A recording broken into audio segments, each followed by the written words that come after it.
Hello and a very warm welcome to Season 4, Episode 5 of Caribbean Football Weekly on SoundCloud and on iTunes. I'm Nathan Carr and as always joined by Santokie Nagulendran. Santokie, it's been a little while, but we're back in the hot seat and looking forward to a great show. Yeah, Nathan. Glad to be back on. It's been a while since we've discussed Caribbean football, but we're all back, refreshed from our summer holidays and ready to talk about some Caribbean football.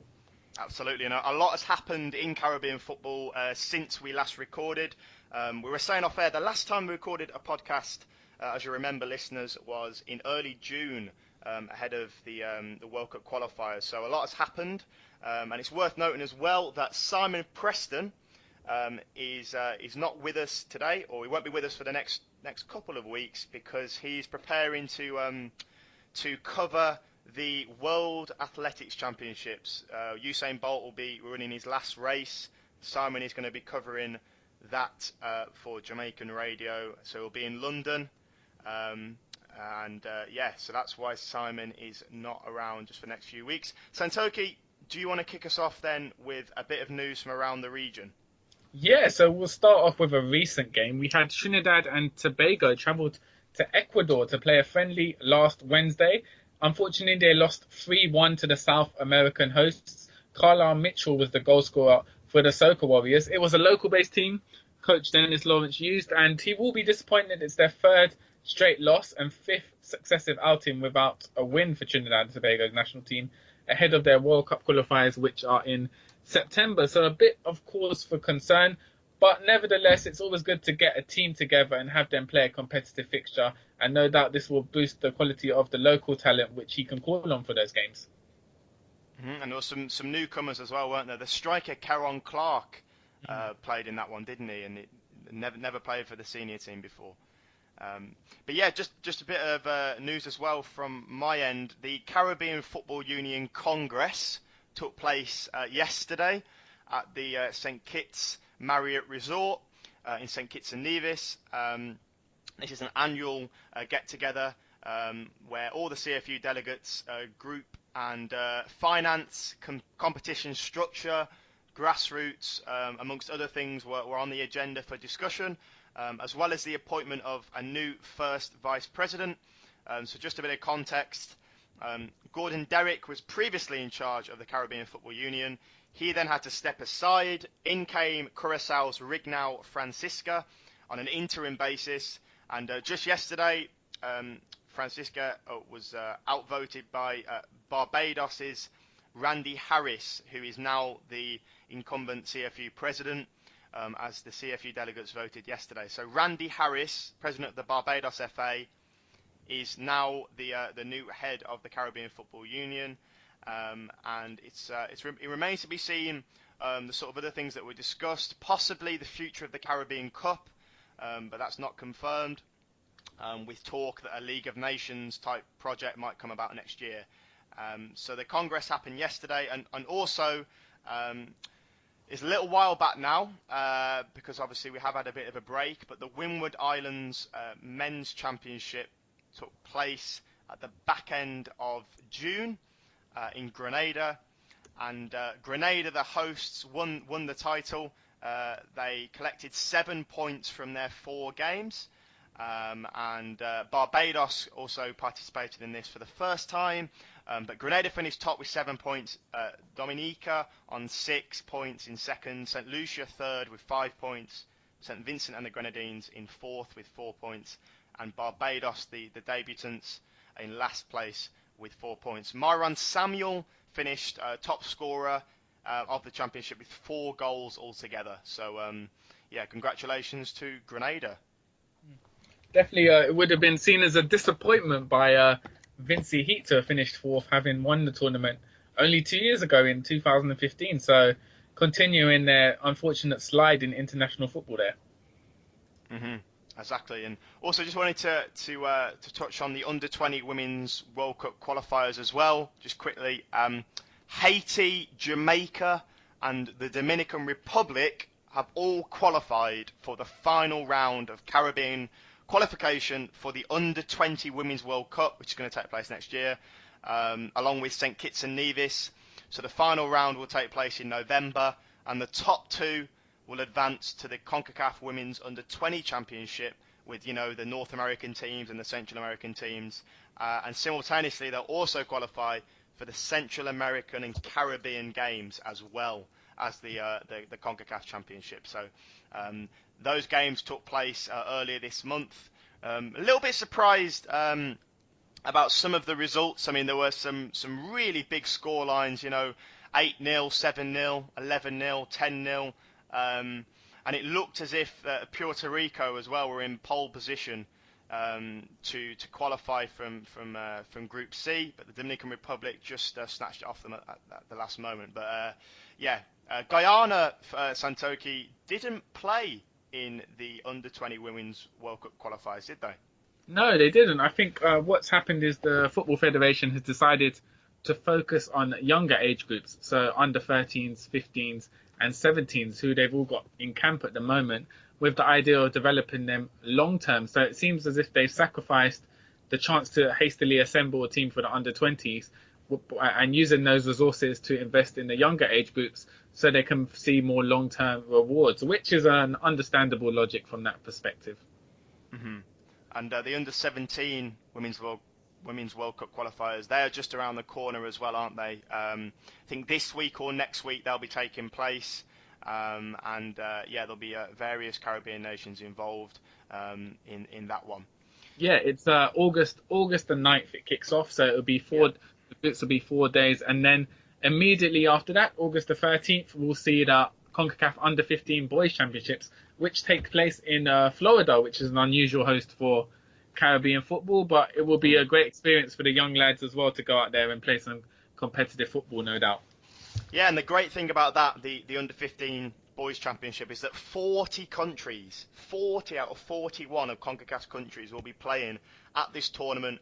That means that all 31 Caribbean Football Union members will be playing in this championship, which is fantastic to see, because at Santokie we don't always see all of the Caribbean membership playing. Sometimes that teams have to pull out for different reasons, either financial or logistical. But even the likes of Saint Martin and Montserrat and Anguilla and the Bahamas are playing in this tournament. Yeah, I think this is probably the first time a tournament's featured every single Caribbean nation. I mean, we've seen even in the recent Caribbean Cup qualifiers for senior teams, we saw about 5 or 6 teams not take part. So this is the first time, to my knowledge, that we've had all 31 nations from CFU take part in a tournament, and long may it continue. Definitely. Go ahead. No, go ahead, Santokie. Yeah, just to wrap up the news there, Nathan, I was just going to say it's been announced by the Indian Football Federation that there will be a 4-team tournament taking part in Chennai, so the southern part of India, featuring India, Mauritius, St. Kitts, and an unnamed 4th team. Now, this continues the impressive investment St. Kitts have put into playing friendlies around the world. They've toured Europe, and now they'll be travelling to India to take part in this tournament next month. So great development from St. Kitts as they try to boost their team and get them playing as much as possible ahead of probably World Cup qualifiers. That's probably the aim which they're targeting at the moment. Yeah, and the head coach Jacques Passy has been talking about the need to play as many games as possible, but outside of the Caribbean as well. He's saying, which is true, if you just play Caribbean teams, then that does restrict your development to an extent. So, who have they've played Estonia, they've played Andorra, they've played Georgia, they've played Armenia, all away over the last couple of years, haven't they? Which, is pretty unique, as you say, for Caribbean nations. Yeah, no other side is kind of Caribbean sides are doing this at the moment, aside from obviously Puerto Rico did play the friendly in India not too long ago, but other than that, it's very rare to see Caribbean teams tour outside of the Caribbean for a friendly, so maybe it's a template for other teams to follow. Potentially, yeah, and it's worth noting as well, just on that the Champions Cup, as it's called, is going to be played in August, which is not a FIFA window. So the St. Kitts and Nevis squad, you'll probably see a lot of the locally based players in the squad, and the likes of Romain Sawyers, Zeph Thomas, Los Maynard, Harry Panayutu. Those guys, they'll probably be probably be preparing for their seasons in the UK, won't they, Santokie? Yeah. So it will be like a local talent pool. Which, I mean, as I said with Trinidad, it's always good to kind of know who you've got available if your top guys aren't ready, so they can kind of develop that pool. So it will still be beneficial to St. Kitts. Absolutely. So that's a bit of the news then from around the Caribbean over the last couple of months. Obviously, there are other things as well that have happened, but those are the main kind of highlights. Caribbean Cup, Santokie. Yeah. Is that something that we wanna delve into? Yeah. So the pinnacle of Caribbean football. Nathan. Now, for those of you who don't know, my co-host here, Nathan Carr, made the journey. Probably the only journalist from England to make the journey to Martinique to cover the Caribbean Cup for his great blog, The Home of Caribbean Football. Now, Nathan, what was it like in Martinique? What was the atmosphere like? What was the stadium like? Give the viewers an impression. Yeah, I mean, firstly, it was a great experience, to fly out to the Caribbean, in Martinique, Fort-de-France, and taking Caribbean football for the first time. A very different experience, but very interesting one. Obviously, 4 teams participated: Curacao, Jamaica, French Guiana, Martinique, and yeah, the atmosphere was a mixed bag, really, Santokie. I mean, for some of the games, there was a steel drum band that were in one of the stands that made a bit of noise, but generally I found that a lot of the fans, were quite passive. Okay. That seems to be kind of quite commonplace around the Caribbean. I think some fans are a little bit more active and proactive even, but the atmosphere was a mixed bag, really. The quality of the football varied. I mean, there was some good football on show. Florent Malouda. This was before the situation at the Gold Cup. He did play for French Guiana in both of their Caribbean Cup games. He was probably the standout player from the tournament. Produced moments of magic, particularly in the semi-final against Jamaica. He was producing all sorts of tricks to mesmerise the crowd. But overall, it was a good experience. To be in the media bit as well. Talk to some of the players and the coaches. It was at the Stade Pierre Ali Caire, so that was the host in 2010 as well. A decent stadium, had the athletics track around the pitch as well, which you sometimes see. But yeah, a fairly nice stadium in Fort-de-France, which is Martinique's capital city, for those that don't know. Just a very, very good experience overall. What I'd like to get your opinion. What do you make of the format? Because obviously in previous Caribbean Cups, what we've had is the qualification tournaments have happened, the competition, and then immediately after that, a month ahead of the final qualification game, we have the final tournament. So the tournament it's a short space of time that it should take place in. Whereas this time they've obviously changed it, minimized the teams. I think before it was 8 teams in the last, and this time it's gone down to 4, and they've had about a 6-month gap in between qualification and the final tournament. Nathan, what effect do you think this has had? Do you think it added to the prestige of the tournament by having it such a gap? It made the tournament seem separate from qualification, added to the whole spectacle, or do you think that it was left too long and fans kind of forgot about it? It lost momentum. I think a bit of both, really. For me, having the Caribbean Cup kind of so far away from qualifying, as you say, the teams qualified in October. We had the Caribbean Cup in June. That did, from a momentum standpoint, that did take away a little bit of the interest, perhaps. Also, just the fact that the teams that qualified for the Gold Cup, they did that in October. So all 4 teams that played at the Caribbean Cup, they already knew, that they were going to be at the Gold Cup. They'd already booked their tickets. So maybe that took away a little bit of the incentive, because before we had the 2 groups of 4, and this meant that each team played at least 3 games, and then went through to the third place match and the final. So it was very much a dress rehearsal for the Gold Cup. That was the vibe that I got. Yeah. It was played a fortnight before the Gold Cup kicked off. So it was almost like, it was a chance for the coaches and the players to to make some kind of last minute changes if needed, and just tune the sides before the start of the Gold Cup. So that was the vibe really that I got, and it almost felt like it was kind of, by the time it started, it was almost over because it was such a short tournament. I mean, how about you, Santokie? Yeah, I mean, obviously I was in England, but the vibe I got was that rather than being a tournament in its own right, as you say, it felt like a preparation tournament for the Gold Cup. Dare I say, it felt more like a friendly tournament rather than something that was of its own, something to celebrate.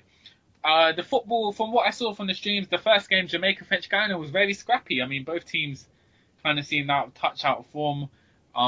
Play was a bit slow, but as you said, MacLeod was the standout player. Got a lot of cheers, done a lot of fancy tricks, and Simon would be disappointed with Jamaica's loss, although they were to make it up for him in the Gold Cup. But as we've kind of talked them up throughout the show for the past year or so, Curaçao showed why they were the informed team in the Caribbean with the win over Jamaica. I think it was Hoy scored 2 goals in the final. Hoy, that's right, yeah. His first 2 goals for Curaçao, so what a time to score it, and he led them to a 2-1 win over Jamaica. So I think for Curaçao it was a nice touch to win the Caribbean Cup and kind of confirm their place as the best team in the Caribbean at that moment. Yeah, I agree. I mean, I had an inkling that Curaçao were going to win their maiden title. I think, it wasn't just me. A lot of people thought that, and it wasn't always straightforward for them. I mean, in the semi-final against Martinique, you remember that Johan Arquin scored in the first half, and that sent the home crowd wild. A lot of fans that were up on their feet, but Curaçao, they didn't really panic. They got the penalty, and then Janga scored, and they were able to go through. I mean, Jamaica were quite disappointing. I mean, they were using a lot of new players. It was definitely not their A team. Yeah.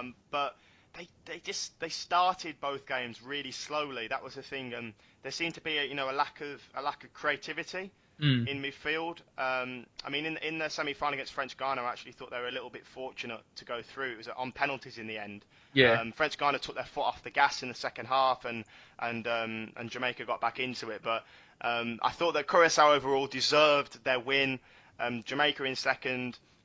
Martinique as hosts were again a little bit disappointing as well. There was quite a lot of expectation on them, I think, from the home support, and they were urging the players on, particularly in the semi-final. The home fans, they were really urging Martinique forward to go and press, to go and harry the opposition a little bit more, but it didn't quite happen for them. It didn't quite click, and although they improved against French Guiana, they just left it a little bit too late. So, overall, I thought Curaçao deserved it. Excellent. Okay, and then we moved on to the Gold Cup pretty much a few weeks after that. And what a turn of events! Curaçao, Nathan, what happened to Curaçao in the Gold Cup? I think the story of Curaçao's Gold Cup campaign was not putting away their chances, because if you analyse the performances, they didn't actually play too badly in an offensive sense. I mean, they created a lot of chances against El Salvador early on. Rangelo Janga could have had a hat trick, but they lived to rue the mistakes and left themselves open at the back. And then similarly, hit the bar twice against Mexico, and the players were saying that after the game in the mix zone. Eloy Room, the goalkeeper, was talking about a lack of quality in forward areas. Leandro Bacuna was also talking about that. But I think what hurt them was Cuco Martina having to leave camp, to go and sign with Everton. I think as soon as he left, there was a little bit of uncertainty suddenly in defence, and they looked a little bit vulnerable, at the back. I was going to say, Cuco Martina, that kind of leader and big game player who you want for these tournaments. Him leaving for Everton hurt them a lot. Also, the first game against Jamaica, obviously, Jamaica came back with a slightly stronger squad. And Jamaica, they're veterans of the Gold Cup. They're used to this. They're used to playing in this tournament. Curaçao, they would have been slightly nervous. And without players such as Cuco Martina in the later games, it kind of fell apart. They lost 2-0 to Jamaica, then 2-0 to El Salvador. Then against Mexico, it's always going to be a hard task, but they lost 2-0 in that game as well. So, I mean, it's very disappointing. They didn't score a single goal, didn't get a point. And for them to be representing the Caribbean as the Caribbean champions. It would be a massive disappointment for them to kind of flounder so badly. Yeah, they were disappointed. As I say, the manner in which they played wasn't too bad. I thought they were a bit casual against Jamaica, but in the next two games they played okay. It was just as you say, I think being in the Gold Cup, it is a different stage. It's a bigger scale. There are more people watching. There's more interest. Remco Vicentini, the manager, was talking about it. And I asked Leandro Bacuna after the Mexico game about the Copa America, and what's next, and he was talking about the Copa America in 2019. And it remains to be seen, but you remember that Jamaica, virtue of winning the 2014 Caribbean Cup, they played in the Copa America Centenario last year. So it will be interesting to see if Curacao play in the 2019 Copa, which is set to be in Brazil, or if they're down as an invited team. But I think that the next step really for them is just to make sure that they play enough friendlies, and this goes for all Caribbean teams. Make sure you play enough matches up until the next batch of Gold Cup qualifiers and World Cup qualifiers, and if they can retain the nucleus of the team, Room in goal, Martina, Lapman, Bacuna, Mulder, Janga, Antonia, Nepomuceno. If they can retain all of those players and maybe add a few new players from the Netherlands, then I think Curacao, have still got a decent chance in the next cycle of games. Yeah, I think what we saw with the 2018 World Cup qualifiers was Project Curacao, as we could call it, just in the early stages. Whereas now we're seeing them reach their potential. So I'm very excited to see what they'll be able to do for the 2022 World Cup qualifiers, which are set to start in less than 2 years. So they could target a World Cup place if they can keep the core players, as you said, build some momentum and add maybe some more players from Holland. Then they could be a real force in those qualification games. And for those wondering how Nathan managed to speak to Leandro Bacuna, he did not bump into him at Aston Villa in the Midlands. Nathan, you were also at the Gold Cup. Which games did you go and see? I started off in New Jersey, Red Bull Arena, for French Guiana, Canada, and Honduras, Costa Rica. Then we went to the Raymond James Stadium in Tampa for Panama, Nicaragua, USA, Martinique, and then finished off in the Alamo Dome in San Antonio for Jamaica, El Salvador, and Curacao, Mexico. So was able to see, all four Caribbean nations. And yeah, the Gold Cup, quite a different experience to the Caribbean Cup, as more people and obviously more media interest. But yeah, it was great to see teams up close, and I was quite lucky in that the games that I saw, most of them were pretty entertaining. The French Guiana Canada match, to kickstart the tournament, it looked as if in the second half French Guiana were going to draw level. They were 3-0 down. It looked to be game over, lights out. But fair play to French Guiana, didn't throw in the towel. And the rain started lashing down at Red Bull Arena. But Rui Contout scored from a header. Sloan Privat then scored, I think, 2 or 3 minutes later. And they were just beaten in the end by a late goal. But I think it's fair to say for French Guiana, Santokie, it wasn't necessarily the football on the field that you remember them for, but it was more Florent Malouda and the publicity that he garnered. I was going to say, coming into this tournament, French Guiana would have wanted to spread the word. A lot of people don't know about the country French Guiana or their footballing prowess, and they certainly did that. But as you said, maybe for off-field problems they had. So for those of you who don't know, the tournament was played under FIFA rules. Florent Malouda, who was called up to the French Guiana squad, was therefore ruled ineligible to play for French Guiana as he's previously represented France. So the first game against Canada, he did not play. The second game against Honduras, he was called up, and to add salt to the wound, he was made captain of the French Guiana team. Afterwards, despite earning a 0-0 draw with Honduras, the game was awarded as a forfeit. Honduras were awarded a 3-0 win. This captured the headlines internationally, I would say. I saw there were headlines on BBC in England, because obviously Florent Malouda is a household name due to his time at Chelsea. And Nathan, would you say it was an embarrassment for French Guiana? It came across as if a bit of a comedy of errors. I think the whole situation was unnecessary, and didn't need to happen. I mean, there are a number of things that I just don't understand about this. I didn't understand. I still don't understand. I mean, when I caught up with Farrokh Malouda after the semi-final, which was a real privilege, and I asked him about the Gold Cup coming up. I said, Florent, you must be really looking forward to playing in your first Gold Cup, and he said that he'd got the all clear from the French Football Federation. There were no problems. He was feeling comfortable in the team. So, firstly, I mean, why this was announced only on the eve of the match against Canada, I'm not sure. I mean, you got to remember that Malouda, he was named in the preliminary squad for French Guiana. Yeah. And the final squad, and nothing was said, seemingly, not in the public domain anyway.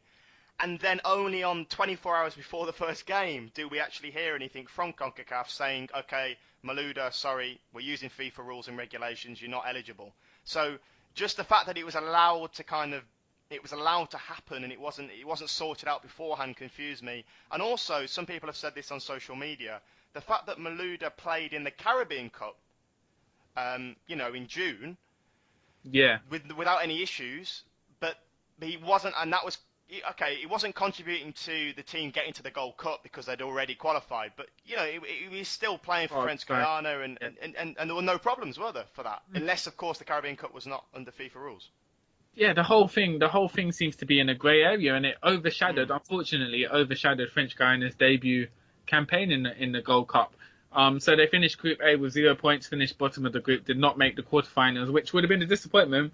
Even after their first game, they kind of showed energetic play, attacking prowess, but unfortunately, they had to forfeit the game against Honduras, and the game against Costa Rica was kind of overshadowed with the whole Malouda situation, and they lost that 3-0 and crashed out of the tournament. Group B saw United States, Panama, Martinique, and Nicaragua. Now, Nathan, would you say Martinique performed to their capabilities? Was it a successful tournament for them?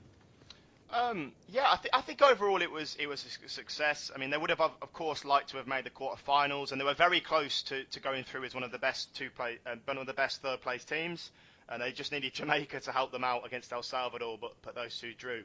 I was actually a little bit skeptical maybe about Martinique heading into the Gold Cup because they disappointed me at the Caribbean Cup, and when they announced their squad, I thought, right, well, it's very domestic heavy. There's quite a few players missing there that featured throughout qualifying, most notably Julien Faubert in midfield, Jean-Sylvain Babin at the back as well. So, I was my expectations were not too high, but full credit to Martinique because they got themselves off to a great start, beating Nicaragua. Stephen Langille's goal as well was an absolute peach of a goal. Coming off the bench and just working his magic. And then I thought against the United States, a game that I went to at Raymond James Stadium, they were on the whole very, very good. I mean, defensively at times that they were found wanting, but in the first half I thought there was only one team that looked like they were going to score, and that was Martinique. And then they did so well to get back into the game. But the really frustrating thing was that at 2-2, they just completely lost focus. Jordan Morris went up the other end and scored in it, and it just killed them. Johan Ordell was saying after the game in the mix zone that it just killed them, and they weren't able to get back. And obviously Panama are just a bit too good for them. So it was kind of a case for Martinique of so close yet so far, and that would have been their first quarterfinals appearance since 2002. Wow. And also, on an individual note, Kevin Parselmain did finish the tournament as joint top scorer with 3 goals. First ever player from the CFU region to win the top scorer award in the Gold Cup, so congratulations to him. But nevertheless, I'm sure he would have traded in that award if it meant Martinique getting to the quarterfinals.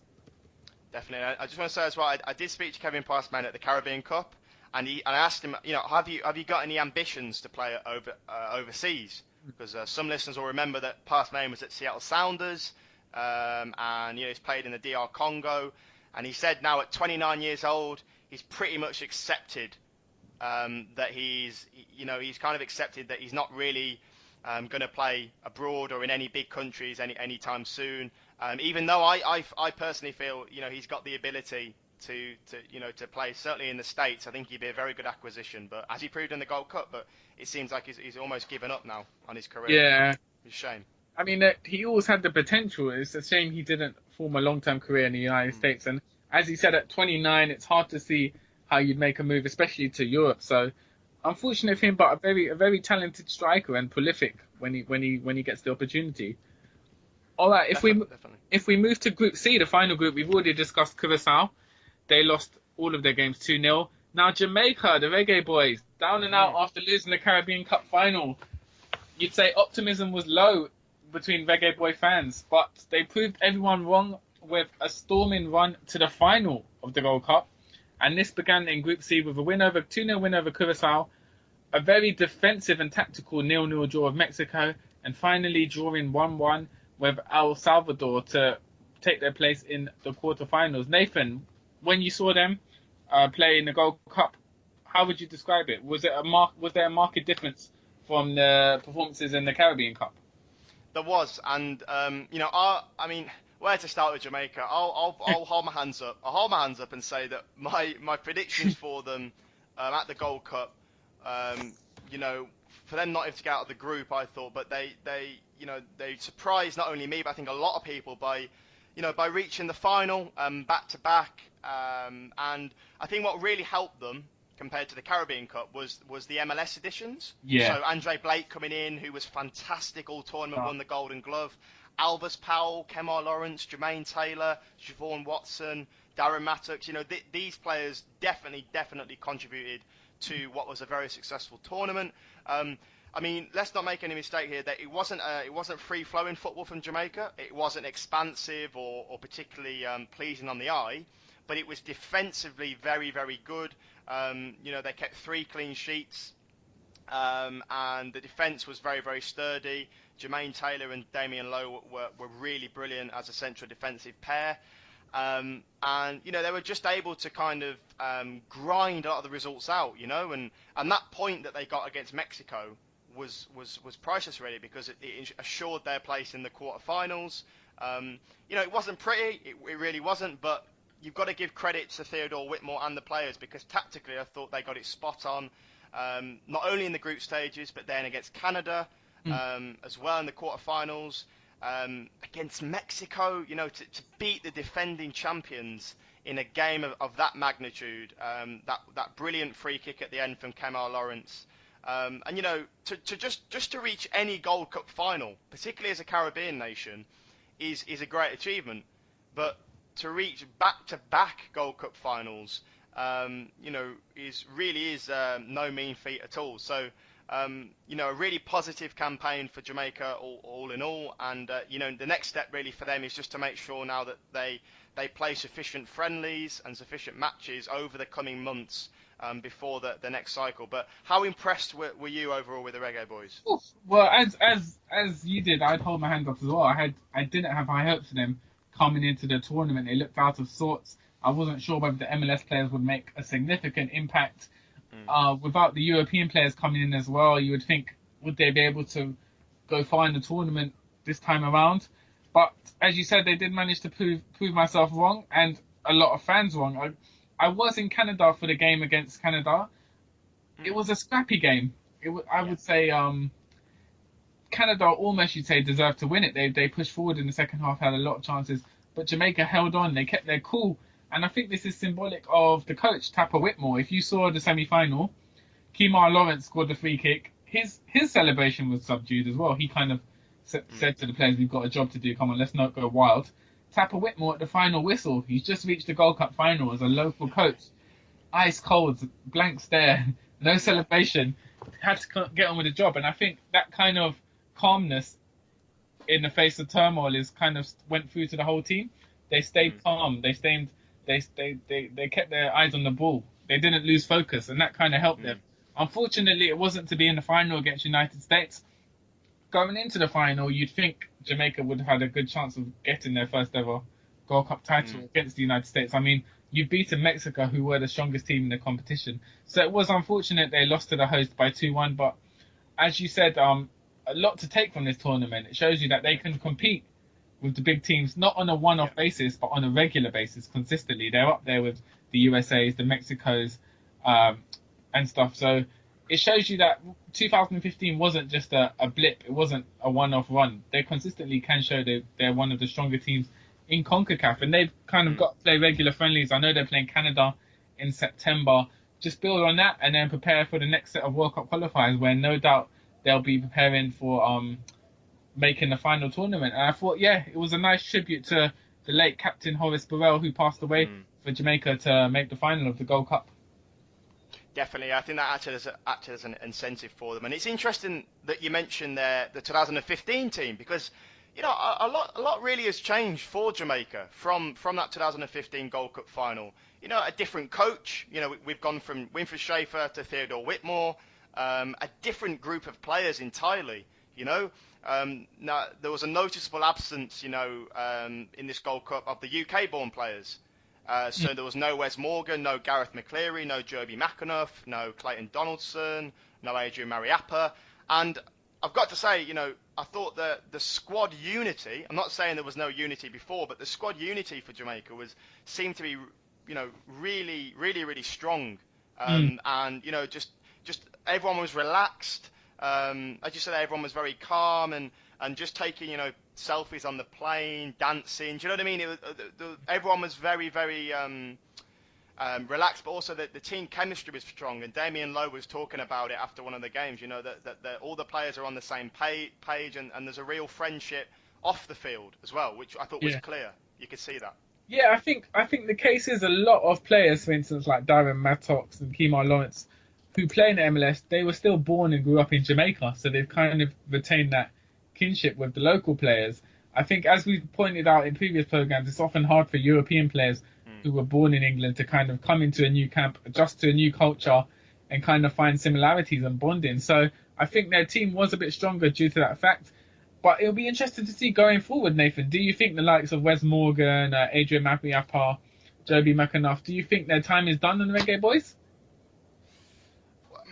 I mean, it's a difficult one, this, because the fact that Jamaica have done so well in this year's Gold Cup, it would bring about the argument, obviously, that why UK-born players needed. What I would do is just try and keep the best performers from the MLS and local players, and then maybe add in, a Michael Hector, a Wes Morgan, and Adrian Mariappa, just to strengthen the team a bit more, but not go overboard with it, if that makes sense. Yeah. So just a sprinkling of European base, for the next cycle. But it shows, as you said, that just how much depth Jamaica have. Because a lot of these players, they only really, a lot of them had under 10 caps to their name. Not much international experience. You look at players like Kevon Lambert, who I thought impressed a lot, anchoring the midfield. Owain Gordon, Damien Lowe was excellent at centre back. Players like that. Ladar Ritchie came in for the semi-final and the final and did a good job in midfield. So it just shows the strength and depth that they have. One of the points I just wanted to make finally on this is that this was the first Gold Cup final without the United States playing Mexico since 2011. So in the past, we've talked about CONCACAF being very top-heavy, and the North American teams generally dominating domestically and internationally. Mexico, the United States, and Costa Rica recently, kind of being overly dominant. But do you think now that this feels like a kind of a significant moment, like a milestone, because Jamaica for the last 2 years now have made the Gold Cup final, and that gap seemingly is closing, and the competition is getting a little bit stronger? It's a tough one, because on the one hand you could say the monopoly has been broken. Past 2 years Jamaica have got to the final. On the other hand, you could say, for instance, Mexico rested a lot of players. They used their full team in the Confederations Cup. Would a full strength Mexico have lost to Jamaica? I'm not so sure. So without the likes of Giovanni Dos Santos, Chicharito, so it's hard to call, because essentially Jamaica played the reserve team for Mexico and then a slightly weakened United States team. So But then you could argue that this wasn't an A team for Jamaica as well. Yeah, You know. you could make that point. So I mean, I'd like to see that it was the end of a monopoly, and we from now on we regularly see new countries making the finals of Gold Cups, particularly Caribbean countries. But it's hard to tell because Jamaica and Mexico are so strong, so dominant at a club level, and internationally as well. They've been the main two teams since CONCACAF has begun. So it's hard to see whether this will be a long term change. I mean, we've had Costa Rica kind of at the next level, but Caribbean wise, Jamaica's kind of going up there. So I mean, it's hard to tell at this point in time. You never know with CONCACAF. I think the CONCACAF League will give us a better, if that goes ahead, the CONCACAF League of Nations will give us a better indication of how teams are progressing, with more games from teams playing within similarly able countries. Yeah, I think that's a fair point. That is a fair point about Mexico, bringing their B team, the United States for the group stages, likewise. Yeah, I think with that in mind, with what you've just said, perhaps World Cup qualifying would be a better measuring stick, because then you're going to get the best players from, well, inverted commas, best, the more experienced players perhaps playing for the teams. But I think what's important now, just for Jamaica, is to prove that this is not a fluke, because, I think in the Caribbean there's generally a lot of inconsistency, and teams will do well one year, and then it will be a completely different result the next year. And yes, they've done really well to make back-to-back Gold Cup finals. But now let's see, what do they do in 2019? What do they do in 2021? What do they do in 2023? And if they can consistently make the semi-finals or final, year on year, then obviously that real success and that real progress is happening. But historically there has been a lot of inconsistency, and we've seen that at World Cups. Trinidad make the World Cup in 2006. We haven't seen them since. Jamaica in '98. We haven't seen them since. So it's just consistency, isn't it? And making sure that they reach those positions year on year.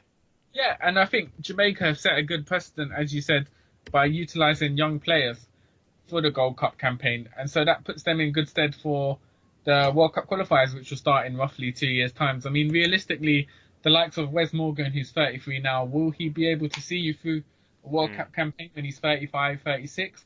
It's unlikely. So it's best to use the tournaments now to breed the younger players so that they're ready to step up and at their peak for the big World Cup qualifiers. I agree. And when we had Jason Lawrence on, who's known as Athlone RB on Twitter, we had him on early this year, and he was talking about that 2026 is going to be such a fantastic opportunity for a lot of Caribbean nations, with it likely to be held in North America, with Mexico, Canada, and the US doing that joint bid, and with the expansion to 48 teams, it really presents a great opportunity for Caribbean nations, if they get their act together now and start planting the seeds, then it presents a great opportunity for them to qualify. So, if I was in charge, I'd be looking at players that are kind of in their early 20s ahead of 2026, because 10 years down the line, and then they would form the core and the nucleus of the team that would go and challenge for one of the places. Definitely, I agree. Yeah.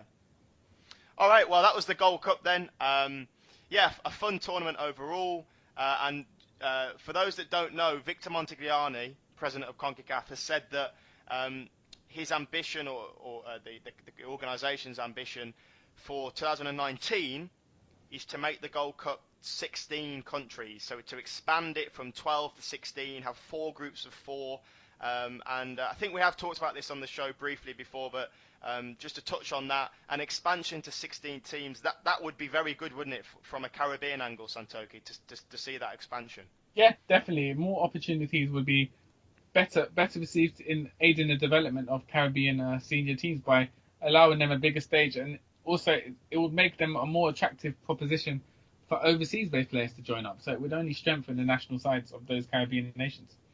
Definitely, I'd love to see 8 from the Caribbean, 5 from Central America, and 3 obviously from North America. But it will be interesting to see how they allocate that, and how many spots they give to to Central America and the Caribbean. Okay, I think we're nearing the end of the show. Is there anything, Santokie, you'd like to say before we wrap up today's episode? Just a quick mention that this week is the 2017 CONCACAF League. So a club competition, a second tier competition in CONCACAF region. So I think the equivalent of UEFA Europa League. There are 3 Caribbean teams taking part. So we've got San Juan Jablete of Trinidad. They're playing Santos de Guapiles, apologies if I got that wrong, of Costa Rica. Central FC, who are having a tough time in the Pro League at the moment. Mixed results, I think they're currently 5th at the moment. They're used to dominating that league. They'll be playing Arab Unido of Panama, and Portmore United of Jamaica will be playing Plaza Amador, also of Panama. So those games will be Tuesday, Wednesday, Thursdays. There's a home tie and an away tie, and the winners go through to the quarterfinals. It's a straight knockout tournament. So the Caribbean teams, a lot of pressure on them. They'll need to go away to Central American locations, pick up a result, and hopefully continue in the tournament. The winner of the 2017 CONCACAF League then qualifies for the Champions League, which will start in February and will feature one Caribbean team at the moment, Dominican Republic side Cibao FC, who won the CFU Club Championship a few months ago. Nathan, do you see optimism for the 3 Caribbean teams in this league? It's going to be tough, and it's a new initiative, this, the CONCACAF League that CONCACAF have brought about, and I think just the change in format, it's quite a ruthless format, isn't it? It's a home and away.